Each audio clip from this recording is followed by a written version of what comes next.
Good morning, folks. After another wet night here in Virginia, I thought for the first time I'd actually take you on a little bit of a walking tour of the garden. It's a mostly dry shade garden, although after this morning and the rain overnight, you wouldn't really think it. It's pretty wet here. Everything is very quiet and still. Not much blowing in the breeze. So we're here in the cottage garden area. Lots of herbs, goldenrod, buddleia, some coreopsis here along the edge. Plenty of herbs. We've got sage, rosemary, thyme, some sunflowers which have finished blooming. They're the perennial kind. Didn't have too many flowers on them this year because they were kind of overshadowed by some of the larger sunflowers that were here during the course of the summer. Some beautiful chives which are in bloom now. I love the structure and the color of these stems and flowers. Absolutely gorgeous with the buddleia in the background, and they do beautifully against the blue pots here which I have lining the path. If you look over here in the distance, you can see the hibiscus coming into view. Nice pink ones and white ones there. Put those in the ground last year, 3 of them, and they're just going to turn into beautiful trees, small trees here in the garden, adding some nice color and shade to what is already a shade garden, but I like them very much. Has some salvia down here, finishing flowering now after a beautiful summer. I love salvia. You can get so many different kinds. I love the blue. Blue, I think, in a garden or red is very, very nice. As you come up the path here, you've got the beautiful purple fountain grass. I just love this when it's swaying in the breeze.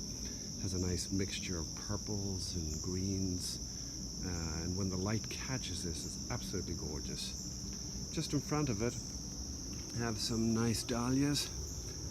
Put this in the ground after being in a pot last year, and it's actually doing better here in the back in a little bit of shade than it did in the sun last year. I think it was getting a little too much sun, so they do fine in either way, either place, but I like them in the shade garden.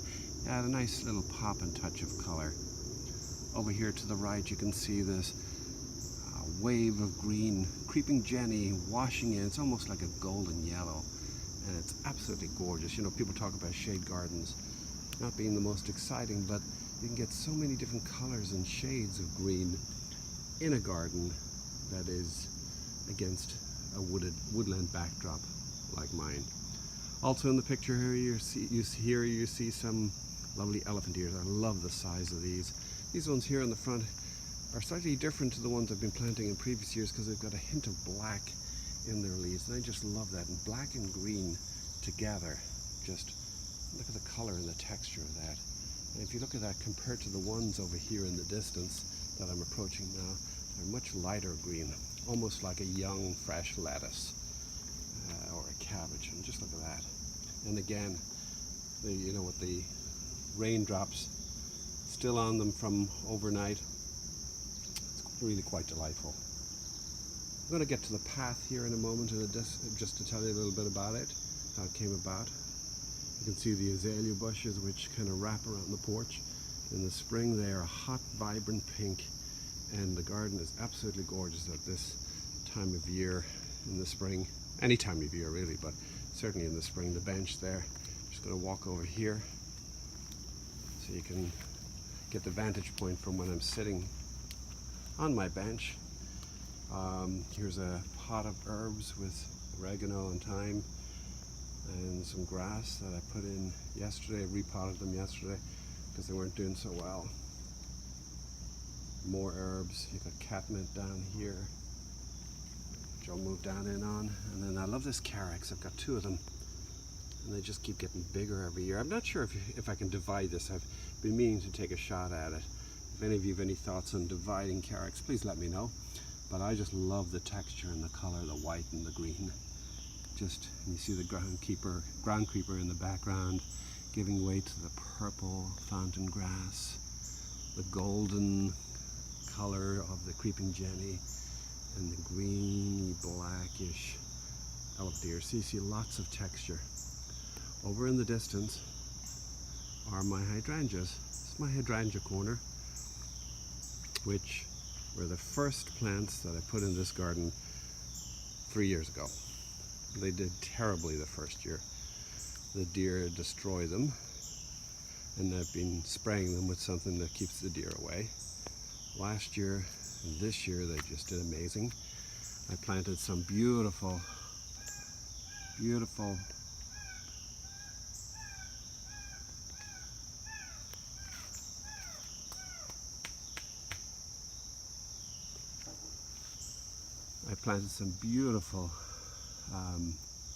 or posted some beautiful pictures the last week or so, and a lot of you commented on them. And my goal is to fill this area up with hydrangeas so that it's a pop of pink and blue and reds in the summertime. So it's kind of past its prime now. There's the wood area over there, nice big stones in the background that were here since I came. More azaleas. This plant here is a Mahonia that I'm going to show you here in the background. Has a beautiful yellow to pinkish blossom flower. It's an Oregon grape Mahonia, and it's absolutely gorgeous. Heralds the beginning of spring in my garden. It's just at the edge of the garden, but I just look forward to it now every spring and watch it do its thing. Here's a view from the woodland. I have a little honeysuckle edge that I've put in.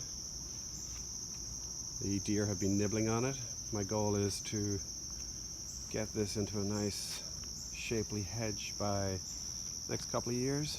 Keep the deer away from it, spray it, so that it forms kind of like a nice little path here between the azalea and the honeysuckle.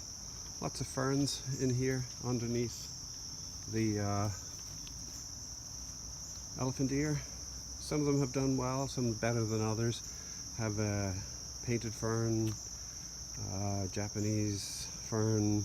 I had some ostrich ferns, but they didn't do too well. A couple of others, the names of which I cannot remember. But I call this my fern alley, and I really enjoy just the color and the texture, and watch the colors change as the year goes on. I have a path that goes the whole way through the garden. These pavers, there's about 29 of them all together, and these stones I found in the woodland that I've just been showing you, all for free. Didn't pay a single penny. The previous owner had, I guess, just dumped them all in the back. I don't know if they were planning to do something with them, but never actually did. So this was all lawn. I'll give you an indication of what it looked like. I'm just going to move around slowly. You can see the woodland there. But this was what it all looked like. I'm going to put in a hedge there where you see that mound of dirt and compost and grass clippings.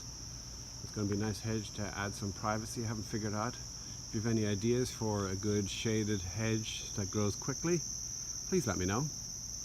But that's what the garden that I've been taking you through looked like. And bit by bit, I had compost heap on this side, and I had a compost heap on that side. And slowly but surely, I built it up, added some vinca, some barberry, which again is taken off slowly, some nice ground cover. The creeping Jenny is coming in, which I kind of like and quite happy with. It'll just brighten up that part of the garden, which gets very little light. Purple fountain grass.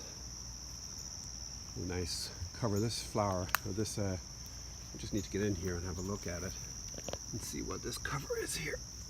Just bear with me.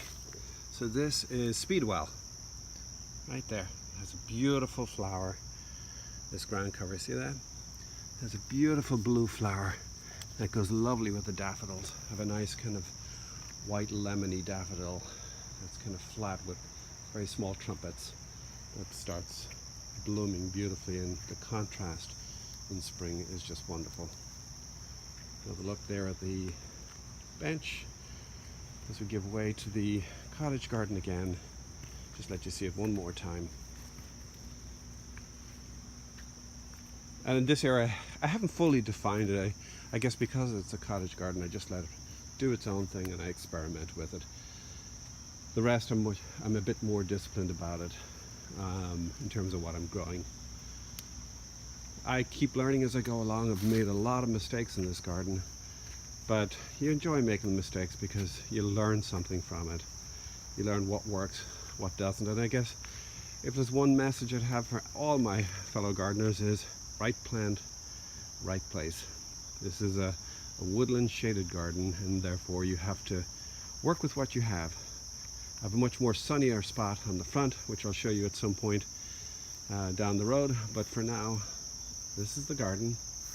Hope you've enjoyed the tour. I haven't bored you too much. Thanks for all your pictures that you all share with me on the message boards.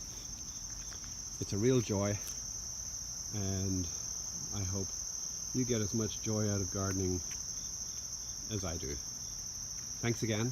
Have a wonderful day, and as they say, happy gardening.